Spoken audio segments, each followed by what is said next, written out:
I know exactly what happened in that debate. He flew around the world, basically, in the mileage that he could have flown around the world 3 times. Yeah. He's 81 years old. He's tired as give him Ambien to be able to sleep. He gets up on the stage, and he looks like he's a deer in the headlights. All right, joining us now for more on this, Chairman of the Oversight Committee, Kentucky Congressman James Comer. Mr. Chairman, good to see you. So the debate happened at 9 p.m. Is Hunter trying to claim that he took a sleeping pill the night before and then it ruined his debate performance the next night? Or did he take one like preemptively that night before the debate, so after the debate he could just fall right asleep? What's he trying to say? I don't get it. I don't get it either, but I appreciate the interview, because what Hunter Biden said was that Joe Biden was on a controlled substance, and that's what Ambien is.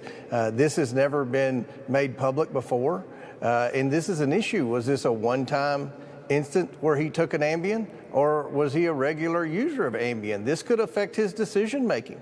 And again, that's what this whole investigation is about. We call it the auto pen investigation, but at the end of the day, it's about, did Joe Biden have the mental wherewithal to know what was being used in the auto pen to have his name signed on it? And that comes into question the fact that Joe Biden did an interview with New York Times and said that, and admitted that he didn't know who all those people were that gave pardons. He delegated that to staff. And now with Hunter Biden saying his dad was on a very serious drug, then I think we've got even more evidence to suggest that Joe Biden had no idea what was going on in that White House. That is such a good point, Congressman. I want to ask about this week. I know that Ron Klain is going to come in to testify this week. He's Joe Biden's former chief of staff. It happens on Thursday.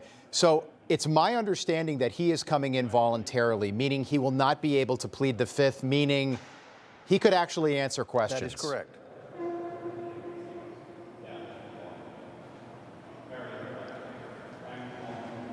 Go ahead, sir. Do you expect him to answer questions? Yes, I do expect him to answer questions. Look, he's at the top of the food chain with respect to the staffers. The only people that would be above Ron Klain are if, in fact, former President Obama was calling the shots, or Joe Biden was calling the shots, or Hunter Biden was calling the shots, or George Soros, or whomever. With respect to the chain of command from staffers, he's at the top of the pecking order. So, first of all, he can't legally plead the fifth. It's my understanding, coming in voluntarily, that would require him to be subpoenaed, and he's agreed to come in voluntarily for a transcribed interview.